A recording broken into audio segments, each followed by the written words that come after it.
To understand where Fission Superstar X is coming from, you need to hear the synopsis completely. So let me sum up this opening video. We have Leopold from Planet X, and he's decided to launch a glorious mission. They're going to launch a bomber carrying a weapon of incredible power. Her name is Celine Fission, and the people are to let her land on their world where she will perform for their amusement, and they will enjoy it. He makes sure to reinforce the idea that he's not crazy and everyone should have a stage ready, or else she'll detonate. Oh yeah, I kind of skipped there, is that Celine Fission is a real bomb, not a person, that you can choose to detonate on a planet. But at the same time, she will go to the planet and dance on their stage. She'll just kind of stand there. It's a bomb. You gotta hand it to the developer for coming up with something unique. So, off you go with the launch of the tour bus for this insane plan. Your goal is to get her to each planet so she can perform.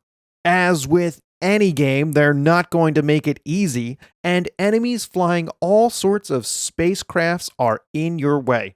They're going to try and stop you from ever getting to a planet, which is where I assume they live, so that makes sense. So you set your sights on Pluto first, but there's some distance between there and Planet X, where you start. Luckily, there are many helpful pit stops along the way. And what I question is, why are those people helping me? I guess some people just like to watch the world burn, or cash is king, one of those. Before you can start, you place DNA points, which set the stats for your cloned pilot. You start with 2, but I still haven't unlocked any more. If you happen to be someone who has played Fission Superstar X and is watching this video, and you've also unlocked more DNA points, please let me know how this is possible. Anyway, the player tries to make it through a 2D shooting arena where the enemies can come in from all sides. They did some great work here, making sure the player doesn't get overwhelmed from an impossible amount of enemies. Enemies are not the only thing you'll face. Some of these areas are asteroid fields, have space police, or worse, space cows. As you destroy your enemies, they drop ammunition and money. You need to fly directly into them to pick them up, which is a nightmare if you want to collect them all. Seriously, this is killing me because I want to collect them all. However, I have to mention that I can tell they've been tweaking this before release, and it's definitely much better now. I actually have cash after defeating a boss, and I no longer have to worry too much about ammo. I found the best tactic is to fly right behind them as they explode and try my best to collect everything. Whatever you can do to get into the area where the ship was before it exploded. If you make it until the end without being destroyed, you get to do 2 things. First, choose which crew member's skill you want to use. Either the pilot to upgrade everyone's overall skill, or use, for example, the engineer's skill to fix the ship. Besides aiming the guns, this is where you have the most control over a run. Although, as I write this, it dawns on me that aiming the guns isn't completely under your control. And as long as you aim the reticle where the enemy is, you'll be fine. But choosing which skill to use is important and can make or break a run.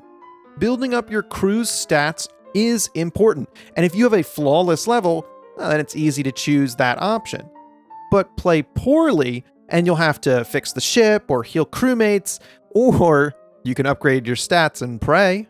Increasing the crew armor is also a valid choice, since when they die, you'll lose the ability to shoot from that gun, which can totally screw up the run. There's no valid strategy that you can employ while only shooting from 3 sides of the ship. Second, you get to choose where to go next, which might include a pit stop at one of the 4 shop types. You have places to recruit crew, buy weapons, buy ship upgrades, or upgrade the bomb. Although sometimes the best option might be to continue through empty space without a pit stop at all. Some of the stops are different lengths of real time, and others have special events. You could even choose to go in the wrong direction. I'm freely admitting here that I can't decide the best tactic. Going back and farming money could work? I don't know. What I do know is that choosing space cows is a huge mistake. I would rather go backwards than have cows. Also, I have some other issues with this stuff, but let's just cover the pit stops first. So pit stop number 1 is recruitment, to get more crew. An important pit stop, because without crew, you don't have guns. As I kind of mentioned earlier, the ship has 4 spots for guns, but you must have a crew member to shoot it. This leaves your ship with blind spots, where you can't shoot in that direction at all. The guns do not have a 360-degree shooting radius. It's a bit awkward at first, but I really enjoy that instead of being able to shoot everything, you need to worry more about your positioning. This is also important because without a science officer, you cannot use your shield. So my suggestion is to pick up one of those first. The second stop is the shipyard for some ship upgrades. Really straightforward upgrades to things like armor and speed. Cool thing is that your ship's sprite changes as you buy these. There's not much else to say about it though. Of course, getting these is a huge boost, but they're so standard. The third shop is for weapons, and again, this one doesn't really hold any surprises. If you saw another ship using it, then you can buy it. There are 2 types of guns, ones that use ammo like guns and chainsaws, or others that use your ship's energy reserve. Oh yes, the chainsaw uses ammo. You gotta have a place to keep the fuel for it. I found it good to have a mix of both, because running out of ammo would be terrible. I get incredibly nervous as my ammo count drops. As long as you have 1 energy weapon, you should be okay though. However, using both that weapon and the shield can deplete your energy quick, and then you won't have a shield. That's a problem. Keep in mind the weapon shop also sells ammo. The final stop is for bomb outfits. This stop is special because buying an outfit for a bomb is silly. It's also astonishingly useful. So while it's silly to dress up a bomb as a woman, getting the special skill is fantastic. For an example, the bomb will repair the ship after multiple ship explosions. After you kill a few enemies, there'll be an automatic repair. That kind of healing power is key to getting a good run. Another example is generating ammo after multiple ship explosions. Getting ammo doesn't seem as useful as a free heal, but I would still take it. Probably better on a run where you have a weapon that uses a lot of ammo. That could be very useful. It's an interesting mechanic that really should be given to the player much earlier on. It's random when the shop will show up, and if you don't have the funds, it can be frustrating. This is so important. I can't imagine a run without an outfit.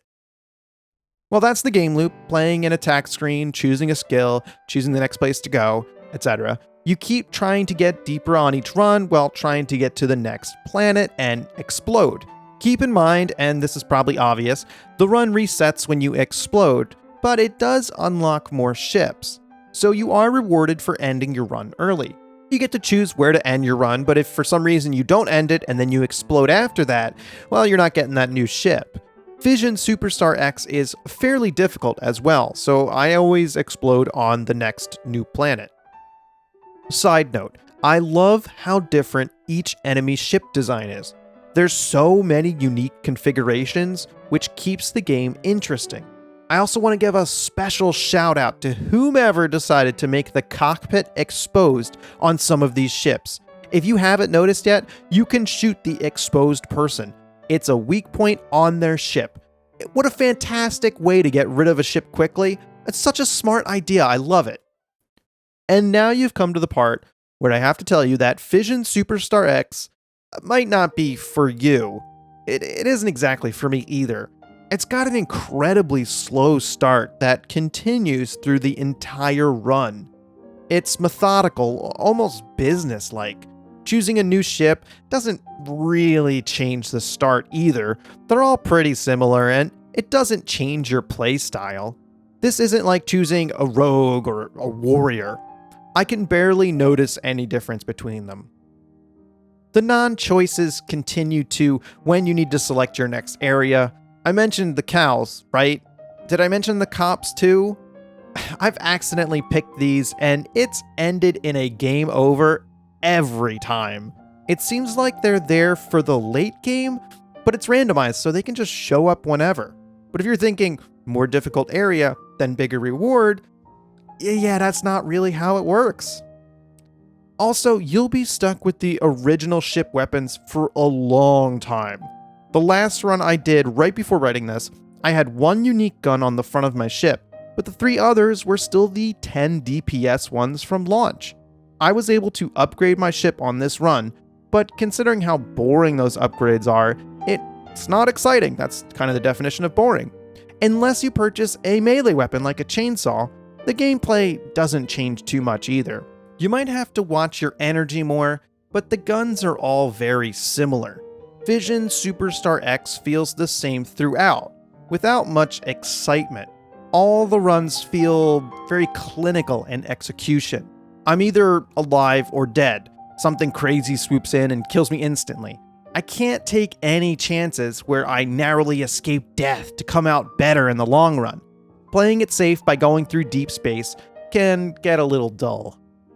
In games like this, I want to feel like I'm getting one over on the developer, where I'm combining interesting pieces of my ship in a way that makes me feel smart, as if I'm the one who thought of this. The developer had no intention of letting this happen, and now I'm absolutely killing it, but then the game can ramp up to match.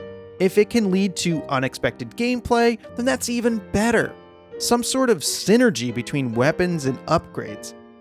There's a good YouTube video from Game Maker's Toolkit that explains this better than I ever could. Check the link in the description if you're curious, but generally, when a couple of elements in the game combine, they'll create a more powerful effect. Simple concept with huge implications that can make a game unexpected, deep, and fun. Fission Superstar X feels very shallow. Overall, Fission Superstar X is good and I like it. I'm cautiously recommending it. I didn't mean to imply that it's a bad game at all. Fission Superstar X does everything correctly, if you know what I mean. It's a bit by the numbers though. More of an arcade feel since old runs do not affect new ones. I had fun trying to get further into the solar system to blow up the next planet. For the right gamer, Fission Superstar X is going to provide several hours of gameplay. If you like slower ship combat and don't mind the limited weapons you'll acquire during the run.